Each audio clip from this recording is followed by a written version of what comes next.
kateteran swasana jagat raya gegering kahanan labet pakartine manungsa kang kumingsun ngendel-ndelke rumangsa menangan nganti nyiwake rasa kamanungsan.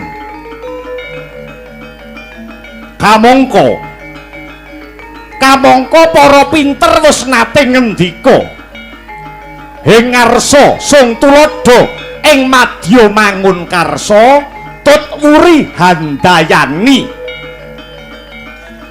nanging tetembungan mau ing jaman saiki muspra tanpa guna ibarat sinapu dening lebu.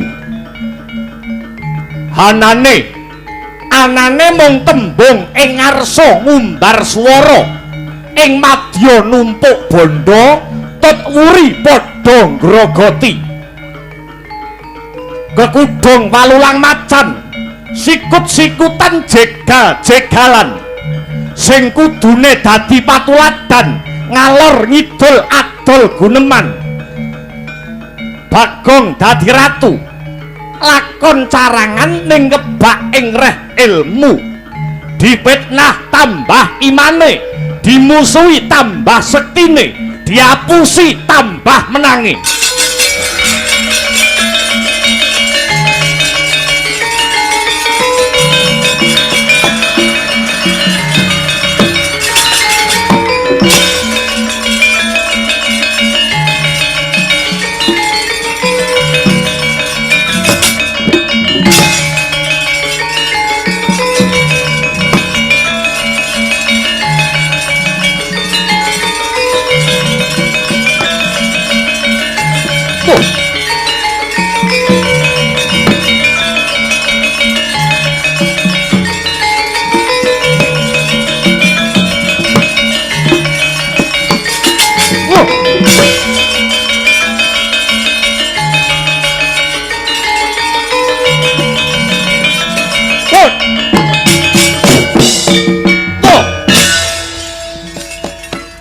Kang lakyonan ndang asmara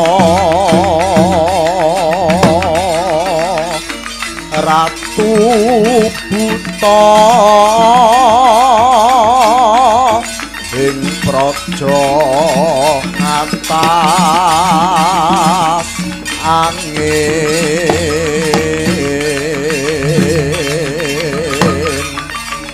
kalimput sajroning kalbu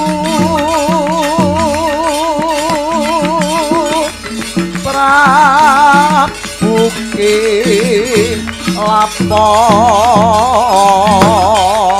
warna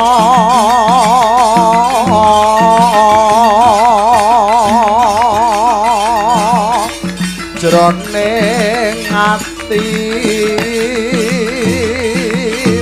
kabebitung gandrung kayung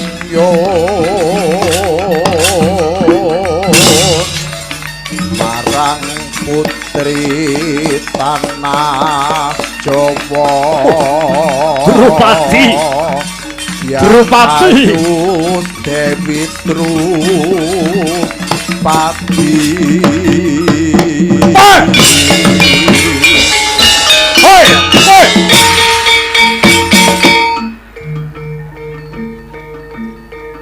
iki ratu saka negara Ngadasangin Prabu Kilapo Warna jejulukku. Ho ho ho ho ho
Yaksa Gora rupa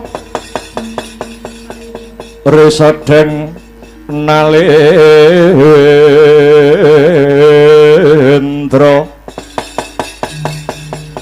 yaksa halalaku kang malwaya ingkang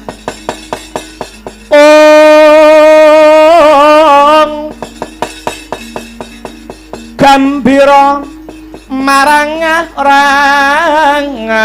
ngise siyung metu Prabawa Gora mawali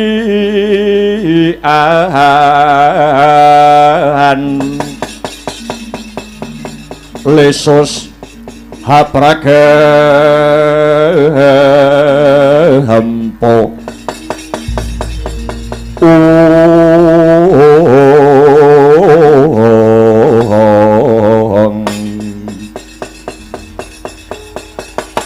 reja manik sejatining alam kang tinuding ing jagat patihku sing tak tresnani patih Ludra Parimuga kawula wonten tinimbalan ingkang adhawuh sinuwun jimat pepundhen kula donya prapting delahan sinuwun Prabu Kilapawarna ratu saking negara ngatas angin Patih. Aku Prabu Kilapawarna, ratu saka negara ngatas angin, nimbali marang jeneng sira Patih Ludra Parimuka krana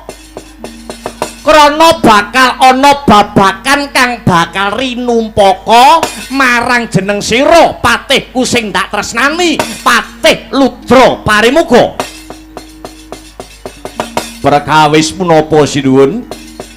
Kok sajak wigati sanget keparenga paduka sinuwun Prabu Kilapawarna amedhar dawuh kula Patih Ludra Parimuka arsa ngangklungaken jangga nilingaken karna nengga rumentah sabdanipun Prabu Kilapawarna. Ngene teh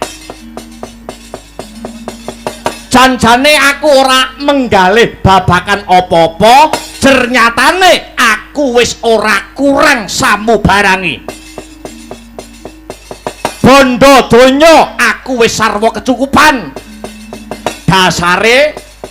Dasare Prabu Kilapawarna kuwi ratu kang kondang kaonang-onang kajuwara saindenging jagat raya, disembah-sembah para sentana yang para kawula. Kesugihanku iki prasasat protelon jagat, aja ta ratu liya Nyai Blorong wae utang duit ning aku. Lajeng perkawis menapa ingkang maksih kineker sinuwun? Mangkene kesugihanku kabeh iki tak kira bakal muspra kang tanpa guna, awit Prabu Kilapawarna iki isih durung duweni wujute wanodya utawa wanita ingkang minangka dadi garwa prameswari. Kowe ngerti to kekondanganku? Nggih. Sandung jegluk tiba gabrus, sapa sing kondang? Prabu Kilapawarna. Jagat wetan sandung jegluk tiba gabrus, sapa sing kondang? Prabu Kilapawarna. Jagat lor Prabu Kilapawarna. Jagat kulon jagat wetan sapa sing kondang? Prabu Kilapawarna. Arepa dadi wong kondang, arepa dadi wong ganteng, arepa wong sing dadi wong laris, ning yen rong duwe bojo eman-eman sunat kok nggur nguyuh ae. Lah iki lho. Nggih. Cekak cukupe paduka Prabu Kilapawarna kepengin rabi, kepengin apalakrama. Iya teh. Gampil sinuwun, gampil. Paduka menika ratu sugih, ya sugih bondo, ya sugih bandu. Sugih bondo tegese sugih Rajabrana, sugih bandu tegese sugih Padyabala. Paduka kantun dumuk. Paduka kantun dumuk putri saking pundi, sesilihipun sinten? Mangke kula piyambak Patih Ludra Parimuka ingkang saguh ndodhok korine nginang jambe suruwe nglamaraken putri ingkang dados gegantilaning ati. Sumurupa teh siyang pantaraning ratri ora ana kang tansah gumana mosik ana sajroning atiku. Kejaba mong Dewi Drupadi utawa Dewi Pancali. Ya Dewi Drupadi utawa Dewi Pancali iki mau sing kuwawa jiret rasaku teh. Weh latiala.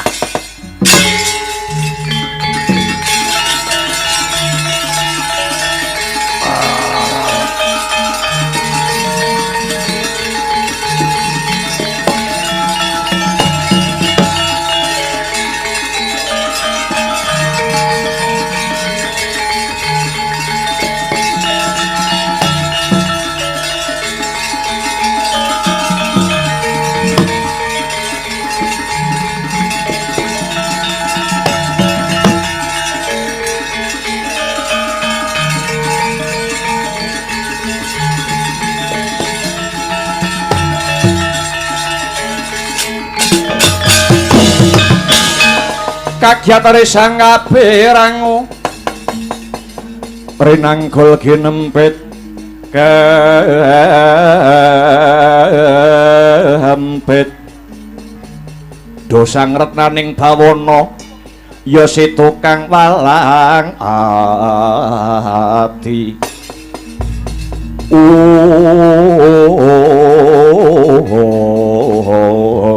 ya jagat dewa Bathara ya jagat pangestungkara ingkang paduka tresnani Dewi Drupadi sinuwun. Iya teh. Nyuwun sewu. Menawi paduka sinuwun Prabu Kilapawarna taksih beguguk kutha waton kepingin Apalakrama kepingin rabi karo Dewi Drupadi tegesipun paduka sinuwun Prabu Kilapawarna nerak angger cacah wonten kalih. Kok ngono teh ngaten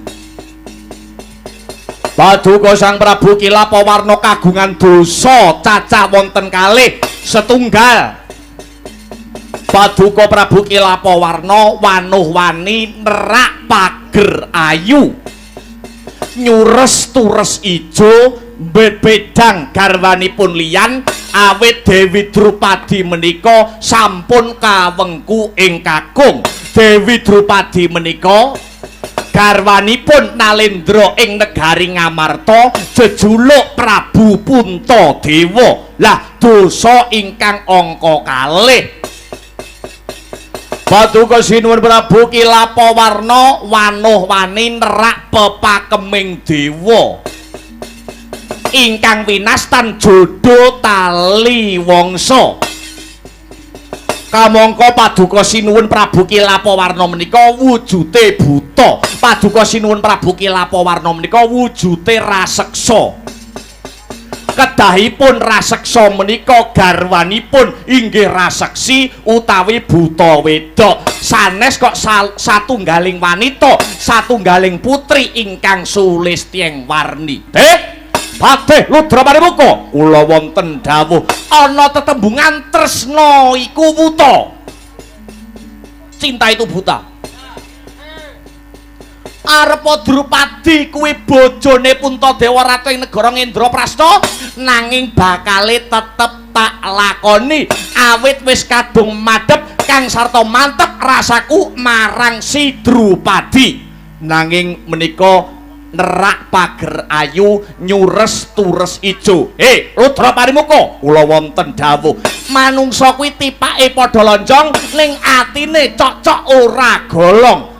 Maknanipun kados pundi? Monggo wae yen kowe duweni panemu, yen kowe duwe gagasan, mbok menawa wong sing rebut bojone wong liya kuwi klebu nerak pager ayu nyures tures ijo, monggo wae. Ning penemune Prabu Kilapawarna malah tiba kosok balen. Kosok balenipun kados pundi? Sak gagah-gagahe wong lanang kuwi nek wis iso ngrebut bojone wong liya. Lah iki. Saya gagah meneh nek iso ngrebut bojone kancane dhewe. Lah iki. Kuwi luwih juas ngono. Astagfirullahaladzim. Piye?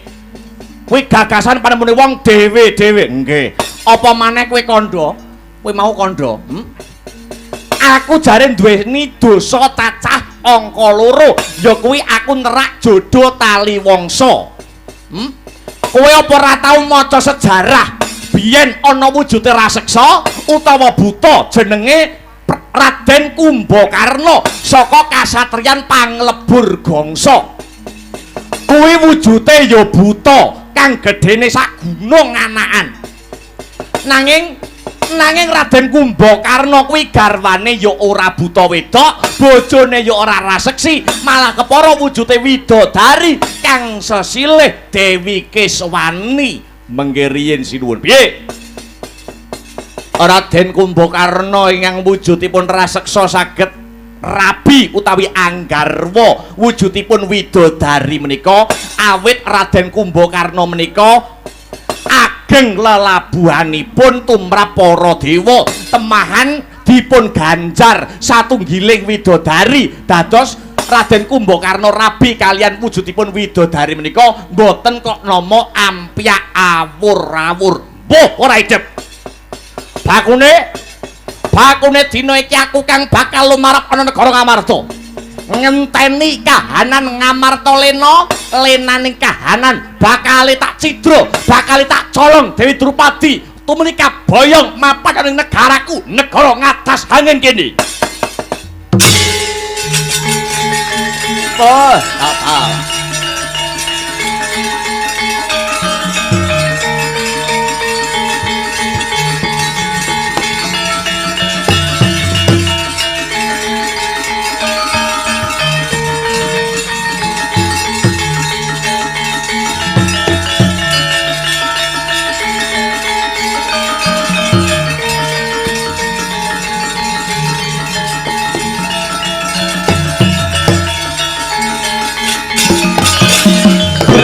Oh, langgih sampun.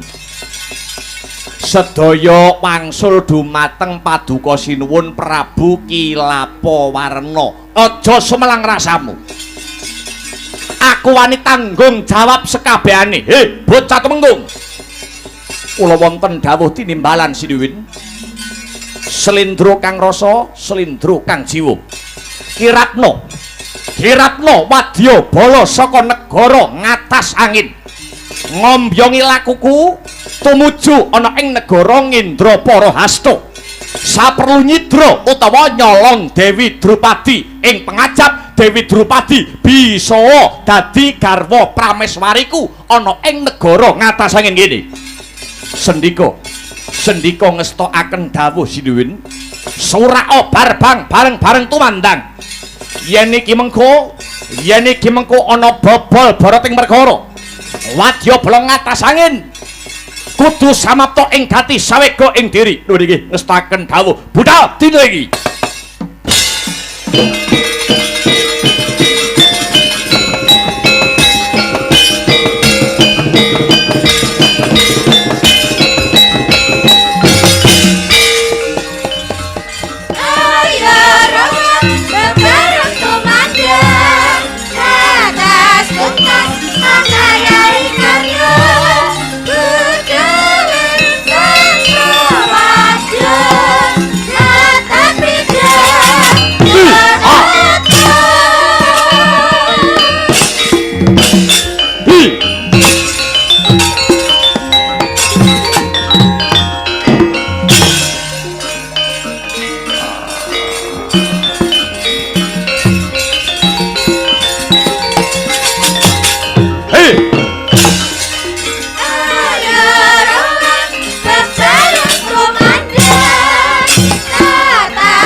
Hey. Hey. Woi. Wait. Ơi. Hey, oh. Hey. Hey, Hey, Wah, hey. Woi, Hey. Hey. Woi. Oh, hey. Hey, oh, hey. Hey. Hey. Wah. Oh, hey. Hey, hey, Hey, Woi. Wah.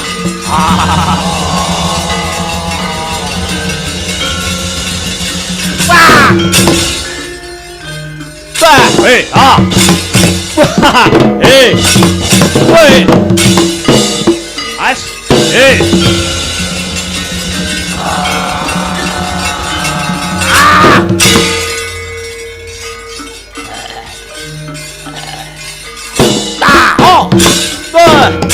Hey. Wah, ơi. Hey. Woi. Woi. Hey, Woi. Woi. Woi. Woi. Woi.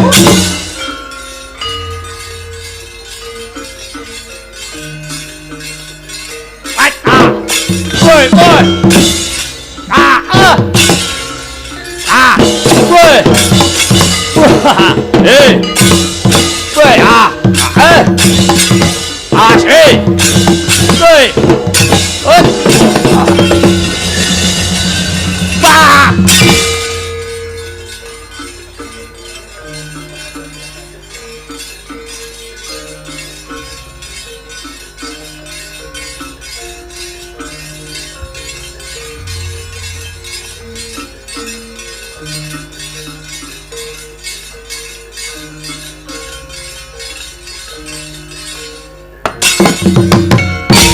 Hey!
Kang kadesodama Gusti sasangka kasongan surya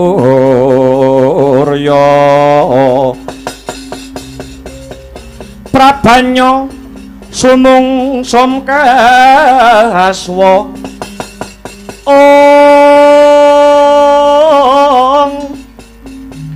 raras ruming sari sehari samya manuks meng saharira sumarmanira sukanta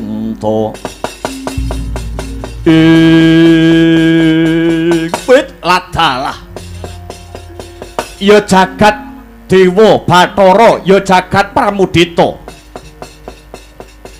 aku wis mapan ana ing tapel wates negara Ngamarta ya ana ing negara Ngendraprastha. Nadyan iki wis dungkap wanci ratri tegese tengah bengi sajak durung ana sing padha turu.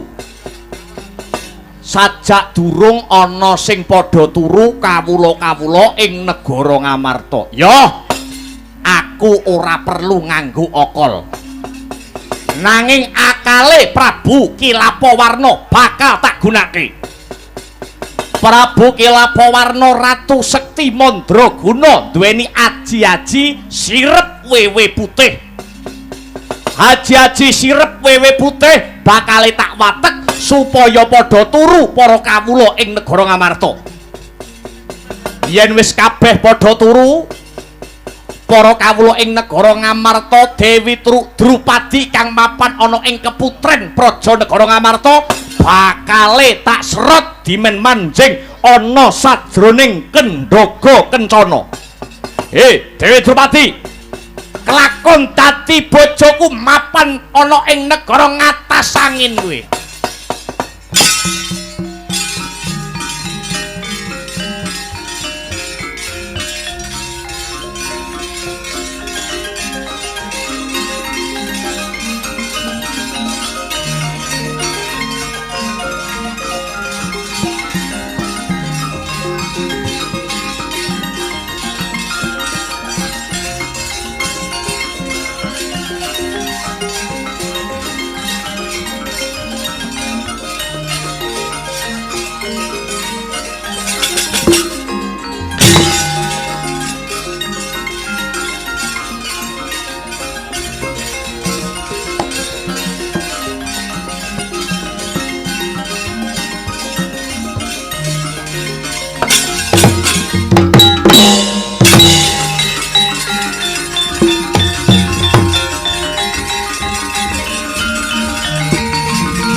Lakon dadi bojo kowe Drupadi.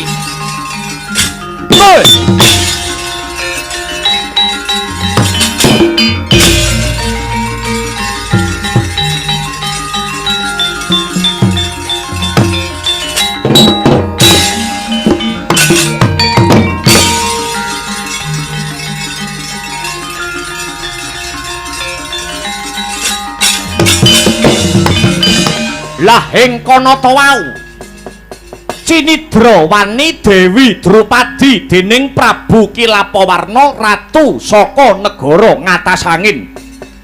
Kedadak Prabu Puntadewa ingkang mandhap saking sanggar pamujan nampi palaboring emban negari Ngamarta kalamunta kang garwa ical datanpa peboyan. Giya Prabu Puntadewa mrepeki kang rayi risang Werkudara kaliyan gawang-gawang tangis.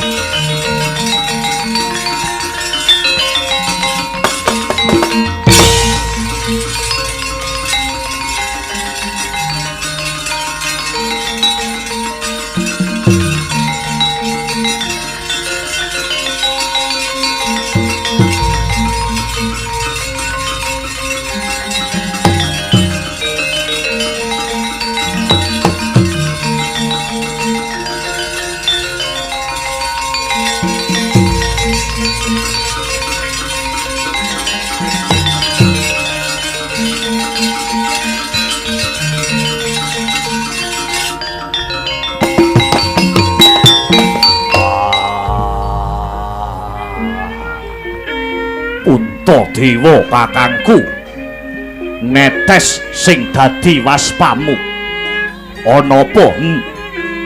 Yayi ing ripalungguhan iki Ngamarta kelangan gedhen-gedhen Yayi. Apa sing ilang?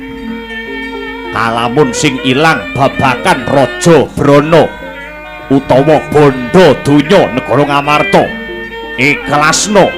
Ikhlasno kelawan Duratmaka sing nyidra wujuding Raja Brana kuwi mau. Dudu ilange Mas Picis Raja Brana ya Werkudara. Pun Kakang nampa palapore emban keputren Ngamarta. Ya kuwi Mbak Yumu, ya garwaku Yayi Dewi Drupadi. Murca Cinidra Duratmaka Sena. Wah.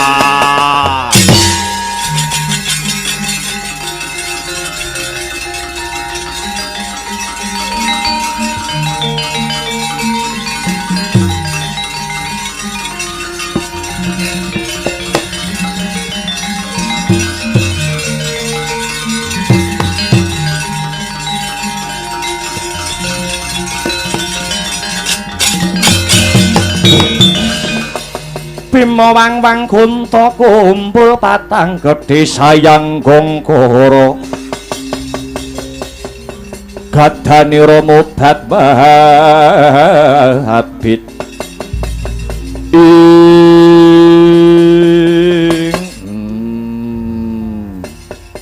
iki kelakuane sapa? Sapa sing wanuh wani nyidra Mbak Yuku Drupadi? Pun Kakang ya durung dungkap Yodi. Tak jaluk Siadi Werkudara sing jembar jangkae. Upadinen Mbak Yumu Drupadi. Aja pati-pati bali yen durung gawa baline Mbak Yumu si Drupadi ya Sena. Ya surungen nganggo donga Mbak Yu Drupadi tak golekane dina iki. Duga-duga ginawa ati-ati aja nganti keri. Muga-muga lakune Werkudara tansah manggih arum-arum satemah bisa nggawa bali garwaku Yayi Drupadi ya Dimas Werkudara.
Rekata Dyan Bratasena Kampuh Poleng Bintulu Adi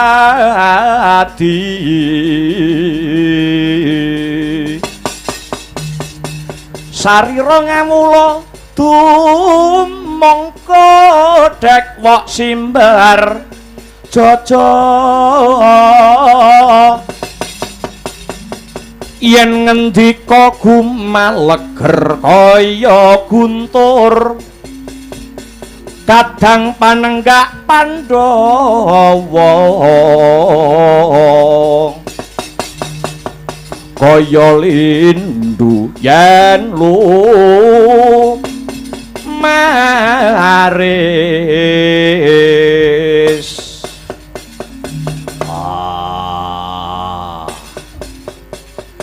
ngestu padha dawuh mbarep kakangku supaya ngupadi baya ana ngendi ilange Mbakyu Drupadi Gandeng Werkudara ya duweni guru mula dina sak mengko Werkudara bakal jujuk ana negara Ngastina ngadhep guruku Bapa Pandhita Durna mbok menawa Durna guruku bisa paring pepadang tumrap negara Ngamarta kang dina iki kalimput ing pepedhut sapa wae sing wanuh wani nyidra Mbakyu Drupadi mungsuhe Werkudara.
sesanti asung panggonta brataning kautaman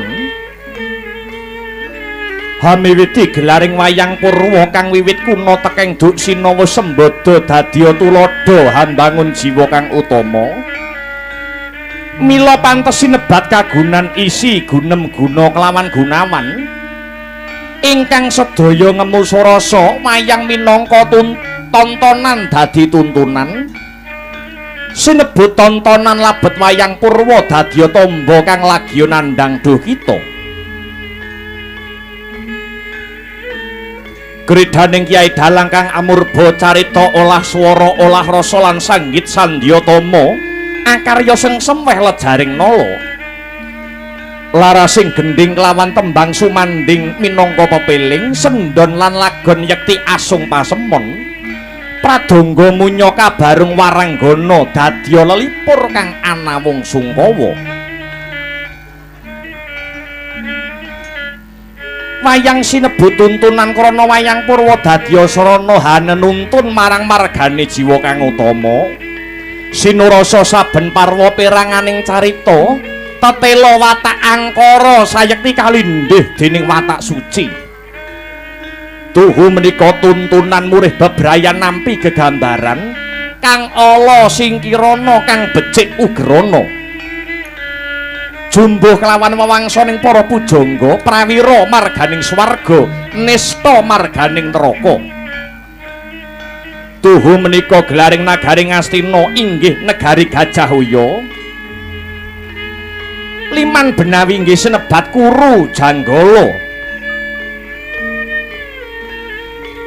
hanenggih ingkang ngasta songso agung prajawenang den ucapna dasa namane Sang Prabu nenggih hajejuluk Prabu Duryudana inggih Prabu Suyudana Jaka Pitana ya Prabu Jayapitana Kurupati Sri Gendari Suta Dastarasta Siwi Prabu Gandharya Tripamangsah inggih hajejuluk Prabu Kurawa Indra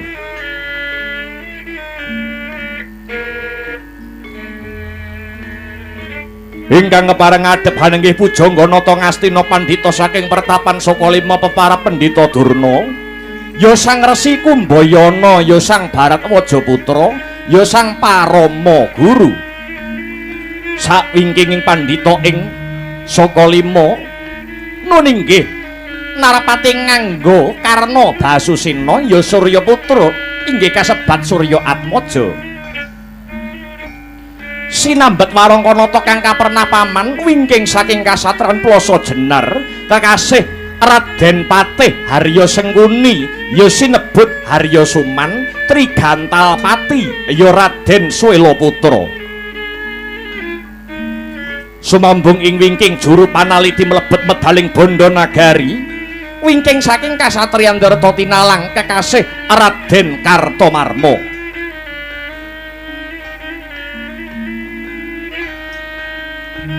Ladrang Sewaka dadya tandha Sang Buminata arsa paring pangandikan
jilangenira sang nar pati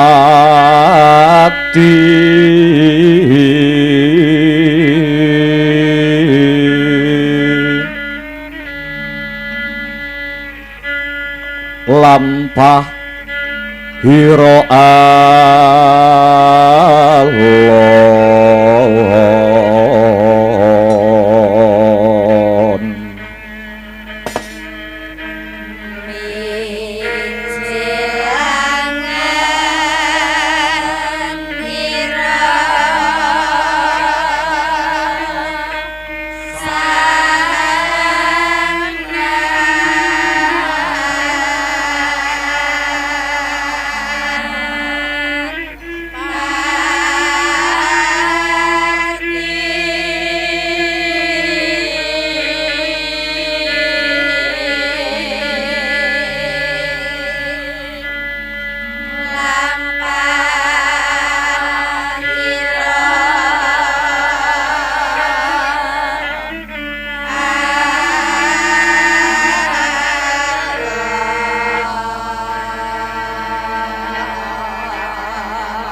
Gina Rabak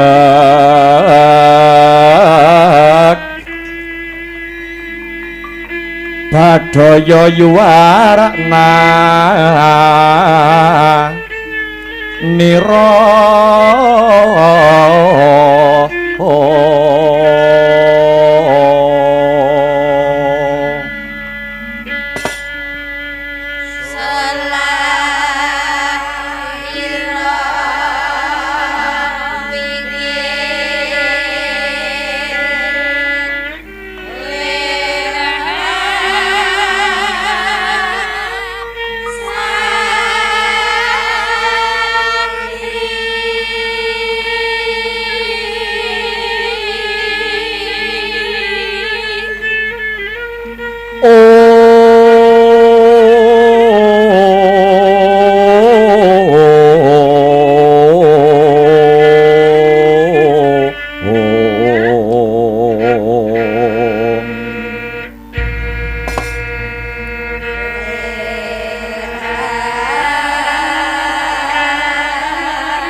Iwang Suksma mangat diluwih payung ana marang panjenenganing Sun Bapa Bapa ing Sokalima Bapa Pandhita Durna.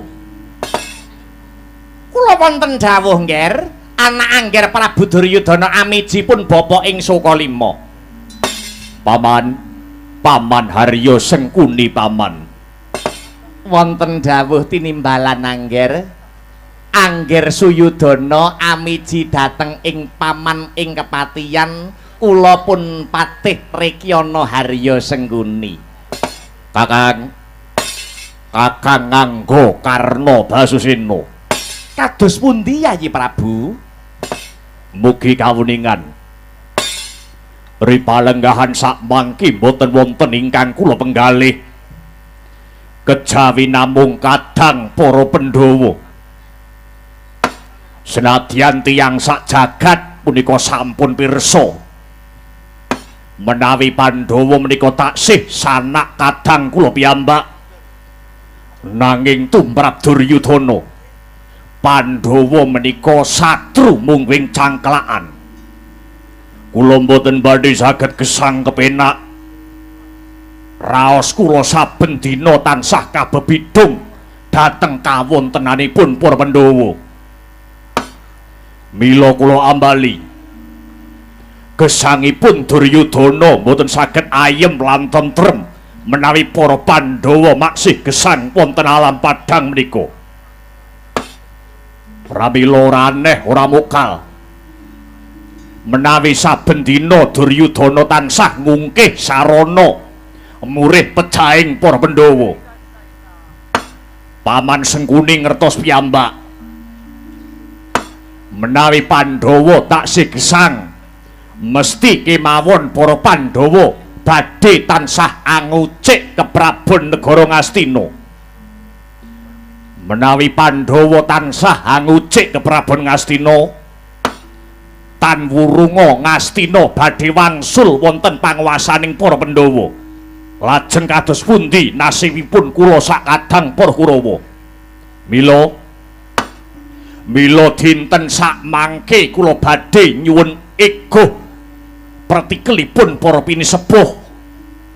Bareng sak mangke atur pamrayogi supados Pandhawa mboten lami gesang mboten jagat raya. Nyawa-nyawa jimat gesang kula nggih. Sesembahan kula donya prapteng delahan. Bebasanipun sampun katelasan gagasan ingkang paman ing kepatian. Wangsul wangsul kula sampun pados rana maika dhateng para Pandhawa. Supados Pandhawa menika dumugi ning pejah. Supados Pandhawa menika mboten lami gesang wonten jagat raya. Namung nyuwun sewu, panjenengan priksa piyambak. Wangsul wangsul cara miwah karti sampeka ingkang kula tindakaken malah cabar gagar wigar datanpa karya. Malah miturut pamanggih kula Sengkuni menika gumun setahun jembleng serendeng ing ngatasé Pandhawa menika sami-sami umating pangeran, panjenengan sakadang sata Kurawa inggih umating Gusti. Nanging sebab menapa gesangipun ing Madyapada bentenipun bedanipun bebasan bumi kalian langit. Pandhawa marambah makaping-kaping dipun ajab patinipun boten nate kasembadan, boten nate kasil. Malah pendak-pendak Pandhawa dipun incim pejahipun, para Pandhawa malah ngantukaken wujudipun kanugrahan.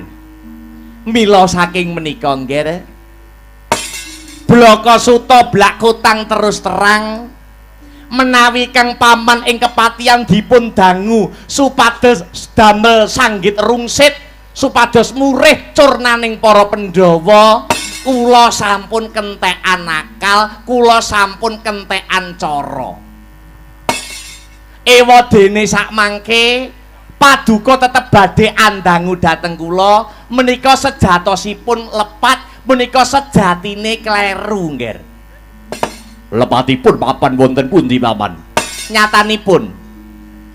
Nyatanipun kula menika Patih Sengkuni menika dereng nate srawung kalian para Pandhawa.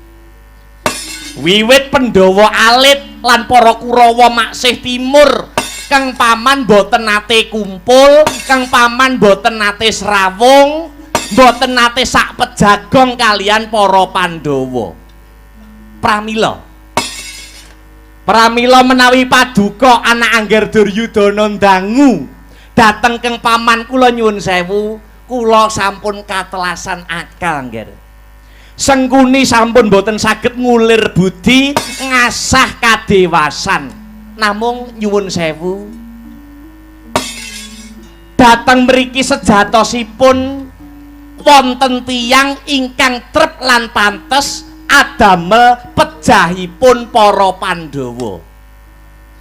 Amargi tiyang menika dados gurunipun para Pandhawa. Kula kinten tiyang kala wau sampun ngertos babakan pengapesanipun para Pandhawa. Sabab menapa?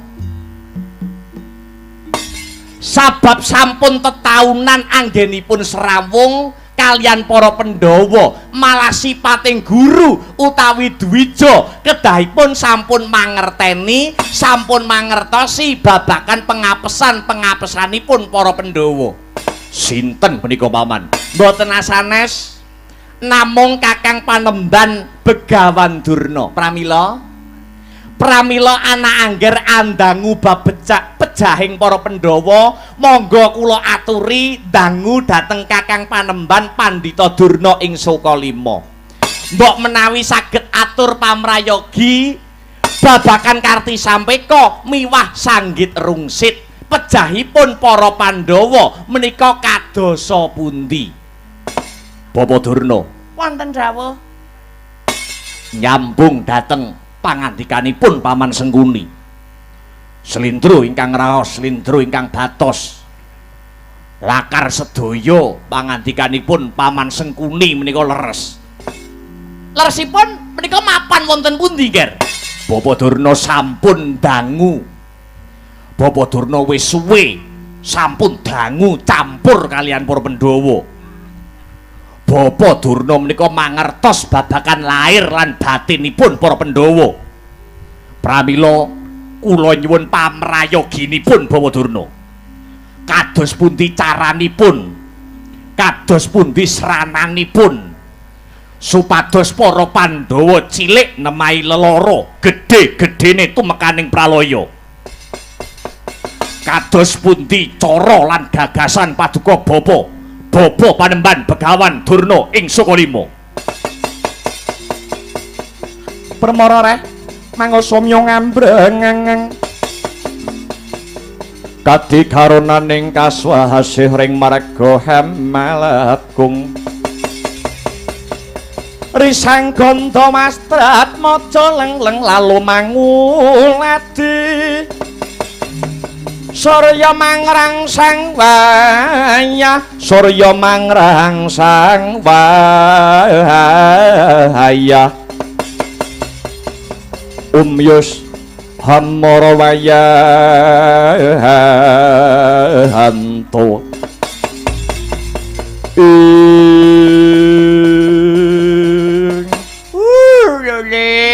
lole sumurate Mbrit gandil buntute omah joglo hawla. Adipati. Dos pundi Kakang Durna? Pinter temen sampean golek-golekke gawean wong tuwa. Anak Prabu Duryudana pancen leres. Kula menika gurune para Pandhawa. Duwijane para Pandhawa. Pandhawa lan Kurawa rumiyin pancena dipun titipaken dhateng Kang Bapa ing Sukalima kaliyan Kang Rama Adipati Destarata. Supados kula gula wentah ing reh Aji Jaya Kawijayan guna kasantikan bebasan tinatah mendat dinara menter pinakum bendal binedil njondil punika pancen kula ingkang dipasrahi kalian anak angger Adipati Destarata. Lah inggih kedahipun paduka Bapa Durna mangertos babakan pengapesanipun murih ringkiying para Pandhawa menika kados pundi caranipun. Nyuwun sewu, Nger. Menawi babakan keringkian kula menika mangertos namung kula boten saged ngaturaken dhateng setunggal negari Ngastina mriki. Dasaripun menapa? Wewatonipun menapa? Kula menika guru, kula menika dwija. Jarwane guru menika digugu lan ditiru.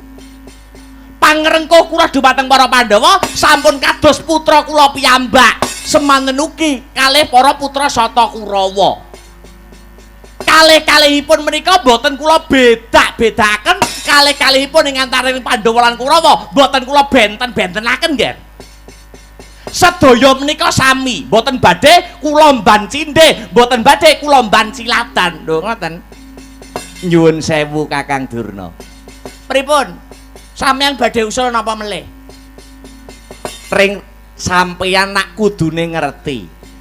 keringkihanipun para Pandhawa niku manggen dhateng pundi kedahipun Paduka selaku dados gurune Pandhawa lan Kurawa Paduka sampun mangertos ngerti kemawon kok Dipatih ngerti kemawon Durna ngerti kula dhateng ngajeng mau nak sampun matur kula ngerti babagan pengapisaning para Pandhawa kula menika ngerti Durna paham nanging kenang apa sampeyan kok ora bisa mblakakake nanging kenang apa sampeyan kok ora bisa ngaturake ana ing stinggil negara Ngastina menika nyuwun sewu Dipatih Sengkuni dudu Durna dudu Sengkuni nek Sengkuni kuwi patih nek Durna niki pujangga saluntunipun pujangga kula menika guru utawi dwija kula menika guru utawi dwijanipun para Kurawa lan para Pandhawa mula ora ana jamake guru kok nglorotke dhateng murite menika boten wonten critanipun Dipatih. Nyuwun sewu. Niki sing dirembug dudu perkara guru njlomprongke karo murid sing dibahas niku senes niku. Ning sing dirembug niku nyuwun sewu, sampeyan teng mriki niki urip lan ngiyup dhateng pundi?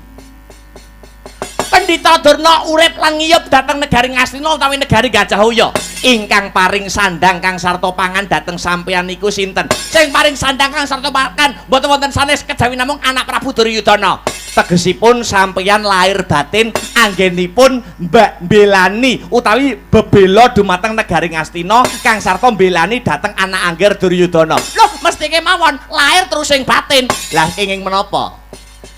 Kenging menapa sampeyan kok ora gelem ngaturke babakan kelemahan utawa pengapesane para Pandhawa tegese sampeyan ora netepi sumpah sampeyan nalika sampeyan dipun sumpah dados nayaka utawi pejabat ing negari Ngastina mriki lho mengke riyen ampun dicampur aduk Dipatih ampun dicampur aduk kudu pisah kudu pilah pancen bener kula niku nayaka praja kula niku pejabating negari nanging kula nayaka praja menika mapan wonten ing negari Ngastina menawi wonten Sokalima kula menika guru sanes pejabat ngaten lho Dipatih sakniki kula tak takon karo sampeyan tanggal babakan apa malih sakniki sampeyan Pendhita Durna nedeng lenggah dhateng pundi dhateng kursi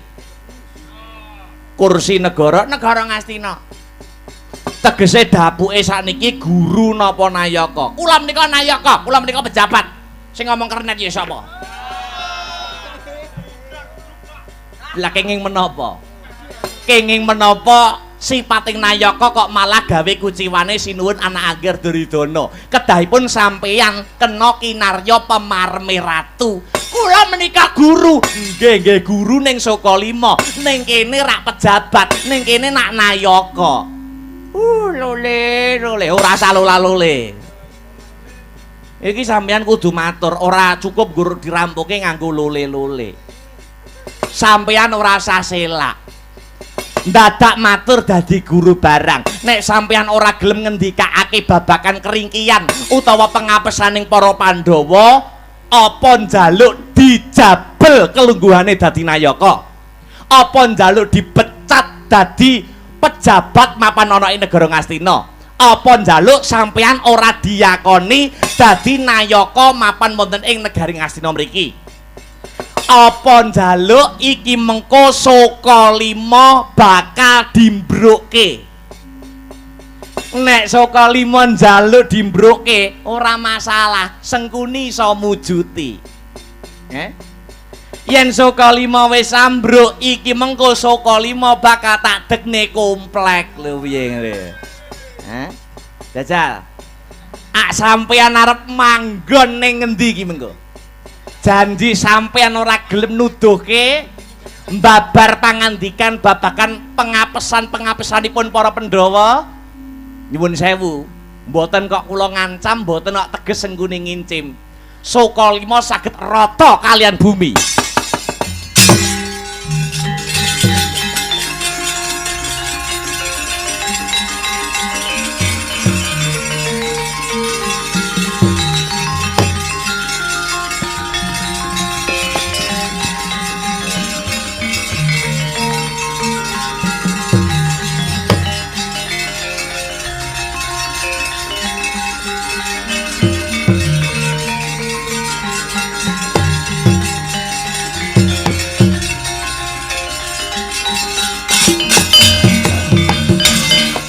Leng-lenging driya mangu mangun kung kanduhan rimang lir lena tanpa kanin lir lena tanpa kanin yen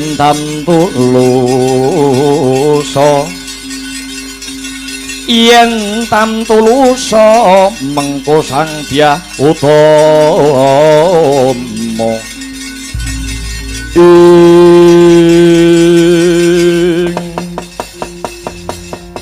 wah nggih kepeksa kula badhe matur sebabe apa Pandhawa niku kok kuat sebabe menapa Pandhawa niku kok sekti sebabe punapa Pandhawa niku kok sekti merga Pandhawa niku wonten sing tunggu Pandhawa sinten sing tunggu Pandhawa niku cacah wonten kalih siji Nalendra ing Dwarawati Prabu Sri Bathara Kresna Titi sing Sayang Wisnu angka loro pamonging tanah Jawa pamonging para Pandhawa naminipun Semar Badranaya pramila Pandhawa wiwit biyen nganti saiki ora bisa dijangka patile awit Pandhawa cedhak kalian tiyang kalih kala wau dipatih.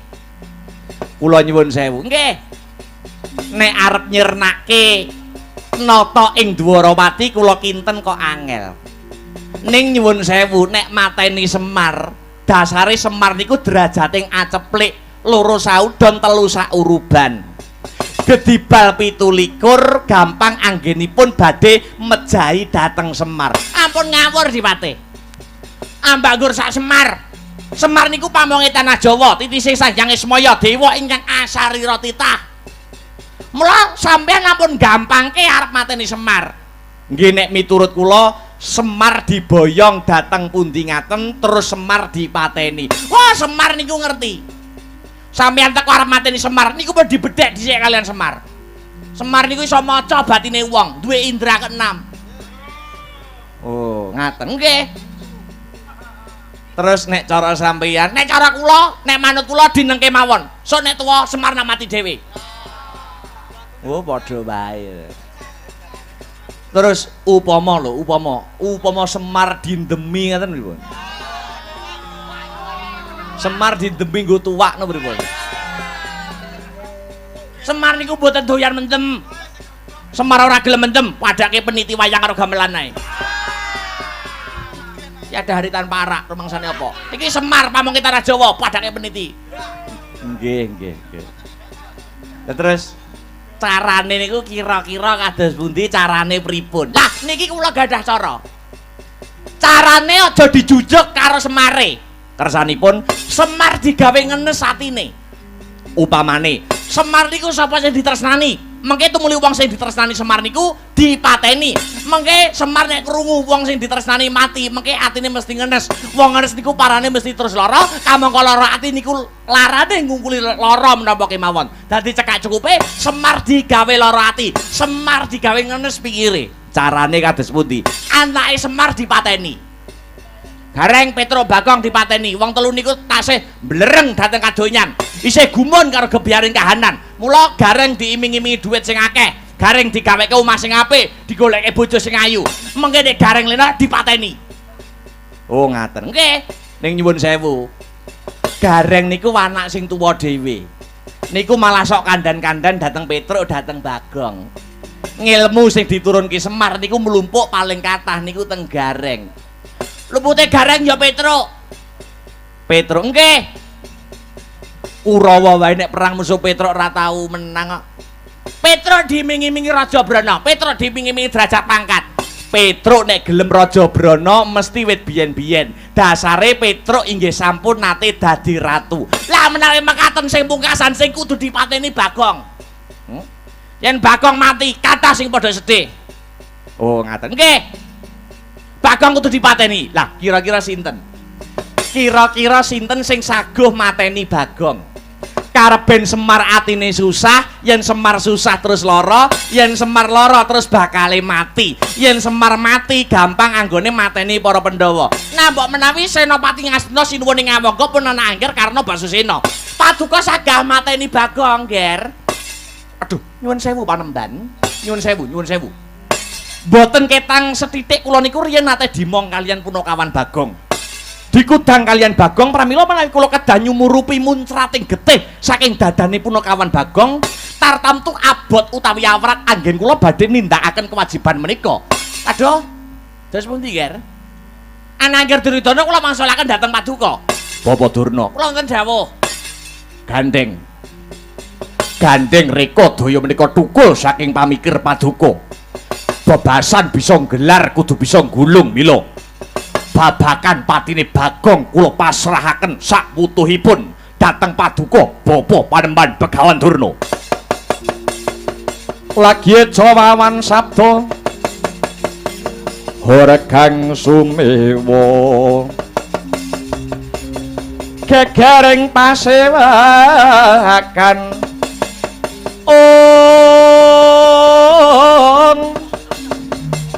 kathah samyana harga wonten dirata mekta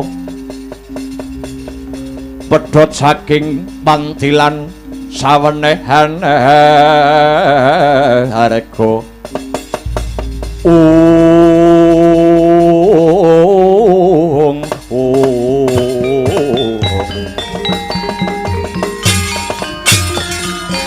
Pandhita Agarya wangsit pindha kumbang ajab ing pawang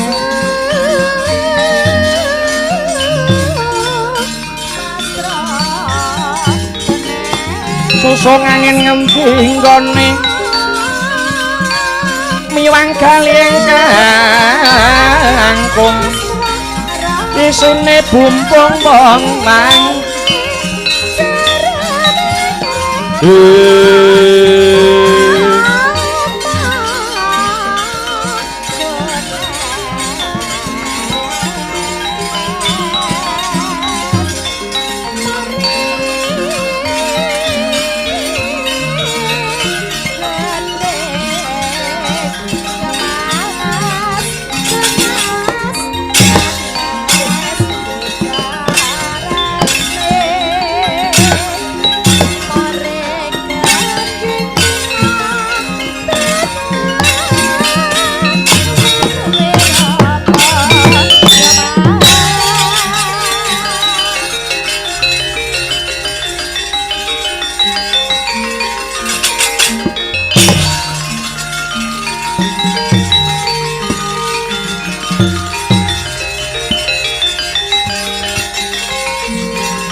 Palukur laguning lekas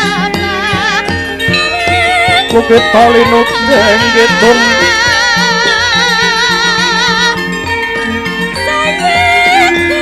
Kadung kaderen hamomong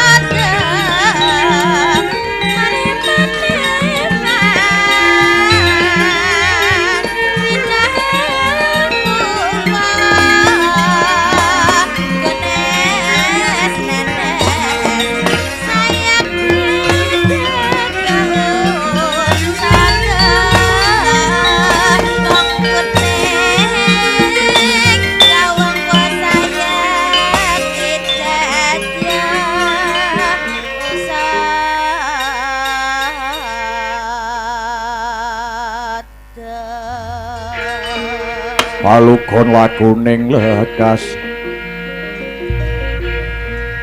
lu kita linuding kidung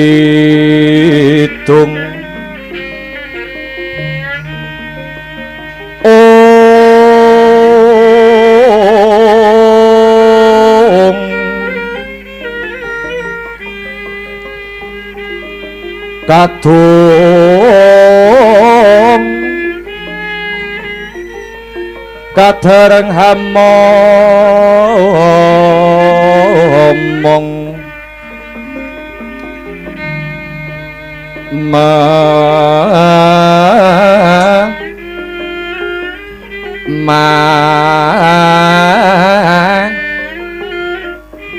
ngun manah rahayu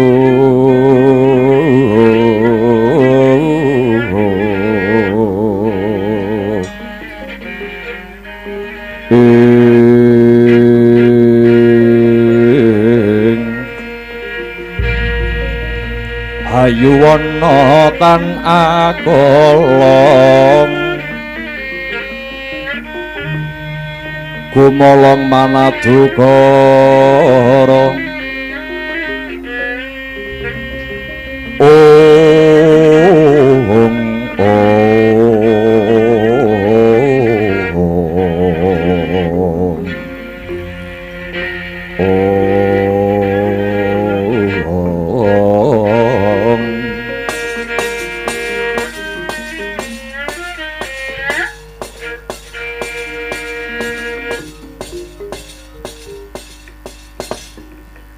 Duryudana kakangku, aja kaget aku sing teka.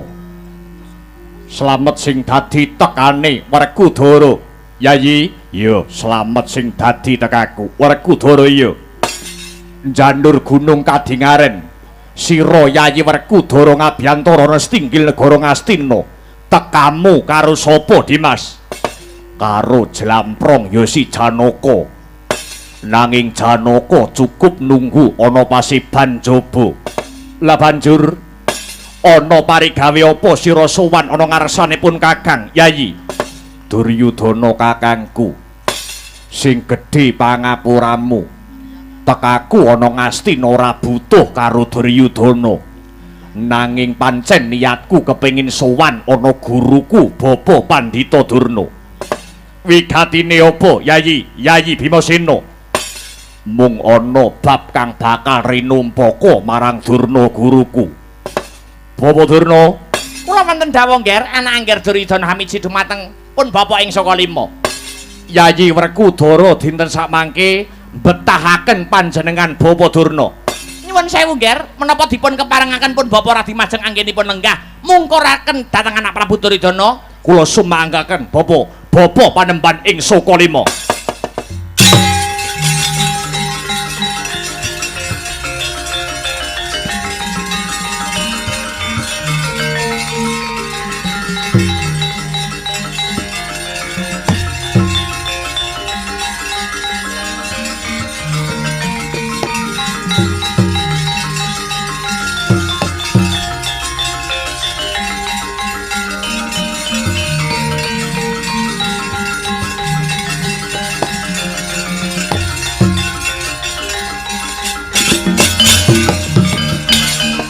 Pandhita Agarya wangsit pindha kumbang ajab ing tawang susuh angin ngendi nggone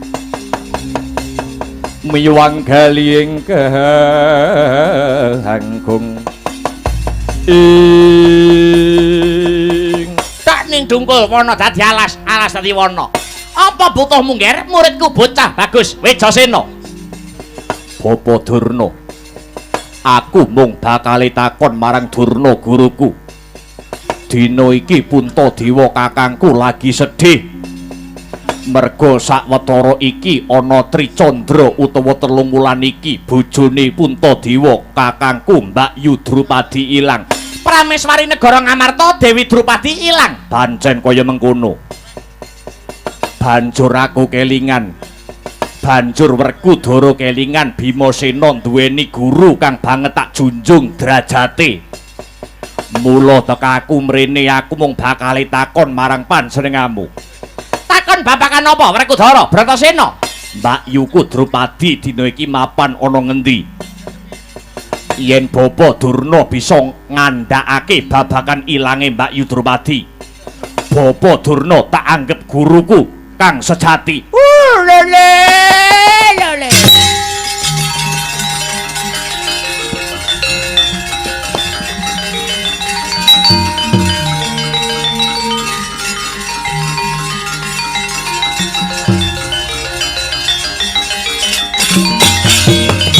Sikra tandang risang bayu siwir tungkul empahan nembah angler baya kontab Werkudara piye sejatine pun bapa wis sumurup yen dina iki Mbak Yumu lagi murca utawa ilang yen miturut netra permana jatine Panembahan Begawan Durna timbule Dewi Drupadi kudu mawa kurban utawa kudu nganggo tumbal awet ana tetembungan jer Basuki mawa bea Werkudara. Sapa sing kudu tak pateni kandha kanthi prasaja? Manungsa sing kudu dadi tumbal ya kuwi manungsa sing cangkeme jembar. Cangkeme jembar. Mripate kaya ndok ceplok. Sapa menungsane? Kowe aja kaget ya Werkudara. Miturut wangsit kang dak tampa, timbule Mbak Yumu Drupadi kudu mawa kurban. Ya kuwi abdimu dhewe. Abdimu punakawan sing jenenge Bagong. Dina iki uga Bagong kudu mbok pateni Werkudara. Wah.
Dadi adoro-doro miturut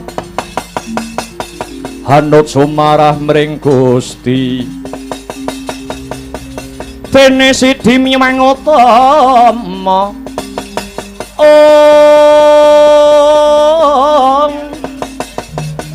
panindak ing praja adil bejo dadi bahandara Rinarapan mring pro abdi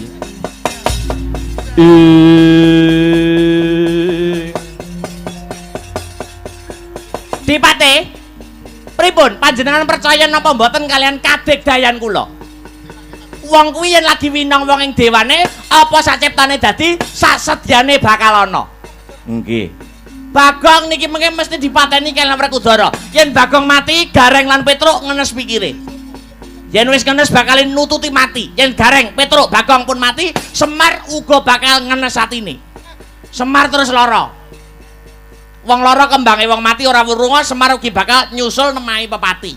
Yen Semar mati, wah, babakan matine Pandhawa mijet wong Kranti. Kari tes Pandhawa bakal mati dipate.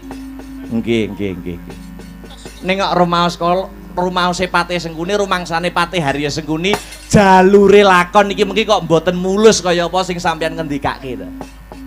Lho bakunipun sampun usaha kok. Wong niku bakune usaha riyin. Puntadewa ngerti punakawane mati, nglokro anggone dadi ratu, anggone dadi pemimpin wonten negara Ngamarta. Dasare Puntadewa kelangan bojone. Wah. Wong kelangan bojo niku rekoso. Puntadewa genah mumet pindho, siji kelangan Semar, loro kelangan Drupadi, kelangan bojone. Kelangan Semar mesti sedih, kelangan bojo mesti lho, ya toh. Mesti ngenes sing dadi pikire, kelangan Drupadi, apa arep daduk-daduk tembok. nggih Puntadewa terus bakal mati. Puntadewa mati Werkudara sedih, kamangka wong sedih niku gampang digrogoti penyakit. Terus Werkudara kena penyakit beri-beri. Penyakit apa? Beri-beri. Wosik to. Penyakite barang kok sampeyan iso nemtokne. Lho, sedaya niku pun enten wonten gambarane Pendhita Durna ngaten. Werkudara kena beri-beri ora iso mlaku gedabel-gedabel Werkudara mati. Werkudara mati Janaka sedih, Janaka lara. Nek penyakite Janaka apa? Lho, pun iso dibedhek, pun iso dibedhek. Janaka niku ora bojone akeh, penyakite mesti iso dibedhek. Lion King. nggih Janaka mudar ora gelem enek sing nambani Janaka. Janaka mati kembar mesti bakal yo nyusul mati. Pandhawa mati mesti kemawon anak Anggir Durita nangkanipun dadi ratu mesti bakal luwih moncer, luwih kuncara Handayeng Bawana. Iya nek iki engko rencanane berhasil nek ora. Werkudara lan Pandhawa liyane sadar yen to sejatine dibodoni karo gurune. Puntadewa ngamuk mbledos dadi buta gedene sak gunung anakan. Mara ning negara Ngastina. Kurawa dipitesi tes Puntadewa dadi wujud brahala dadi buta.